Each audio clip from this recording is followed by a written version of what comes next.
I felt the universe tell me it's time to go. And I jumped on that plane and I moved because I saw the thing with the light. I saw it in my head so clearly that my future is meant to be to help people understand this plant.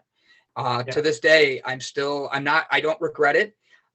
Don't get me wrong. Everybody likes to tell their journey, but I've been through hell and back, which a lot of CEOs say. But the thing is, I would not change a single thing. I've got 3 international healthcare awards now. I'm speaking in Dubai in a few months. I'm speaking at an international conference this weekend for marijuana. I'm speaking at healthcare conferences around the world because I don't look at it as a plant that should be saying, look, it's going to get you this or that. It's going to get you high. It's going to make you this. I look at it and say, here's what we know and here's what we don't know. How yeah, can we work together? And that's what the doctors like, because they don't want to be told what to do. They don't want to be told they're wrong. And nobody does. I say, here's A and B. How do we get to C? absolutely. And so when did you actually find out, like, you realized I'm having a mental issue that I need to make change on myself? When that trigger moment happened?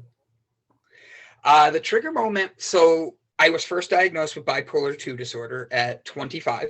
By Yeah, 27, I was going through the divorce, and it was just your normal life. When you go through a massive change and you feel your life's changing around you, I saw the depression, and it was like the whole downward part of like a roller coaster. yeah, But the thing is, the roller coaster does take you back up. And by the time I started seeing how the ebbs and flows worked, I learned a lot about myself and how whenever you have a good, it's like a pendulum, you're going to have a bad. It's going to be just as equal. So if you only do good, when mhm, the bad comes, you're not going to be able to balance it because you're not used to bad.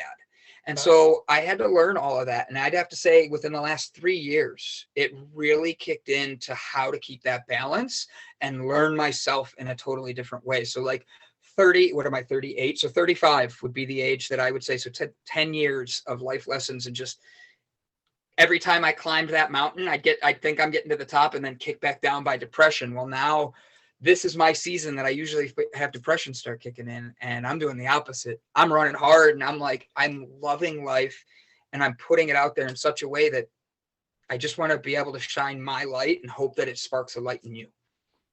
yeah, that's great. Like, then is it like when you started your company?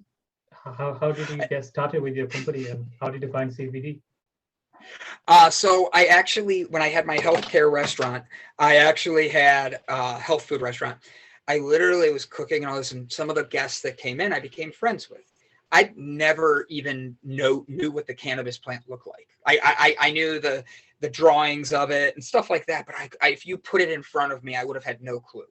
Yeah, And they were like, "Hey, we're having a party. Why don't you come?" And I'm like, "All right, I guess. Like, I don't know you that well, but cool." I ended up going, and people were smoking, and they actually offered it to me, and I said I've never smoked, and they were really nice, and they were like, they took me under their wing and said, "Let's try. Well, here, we're right here with you. If you don't like how you feel, we're right here, okay?" And I thought that was really cool. So they opened up a door for me. That's something that I always heard was bad, wacky tobacco, stuff like that, you know. And I'm like, oh man, I don't want the devil's. yeah. So you were saying about how you got started with your company, then CBD. Yeah, So the friends actually invited me, and it was the way they opened up so openly with it. They were very mhm, genuine. They saw that I was someone who I'm willing to try things, yeah, but I always was told the negatives of this plant. And so the first time I tried it, I was just like anybody else. Like I didn't enjoy it because I didn't know what I was getting into, and all of my negative thoughts were in there.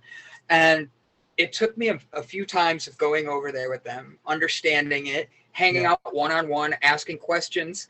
And as I started to enjoy it, it was like drinking. Anybody that yeah, drank as a teenager, they're like, oh, you know, stuff like that. And as they got older, they liked certain things and didn't like certain things. Same thing with the plant, with the cannabis plant. mhm, My thing was smoking it is not going to be an option for everybody. Oils are not an option for everybody. Gummies don't work for everybody. So it was like I really wanted to find that what I can do that would be different.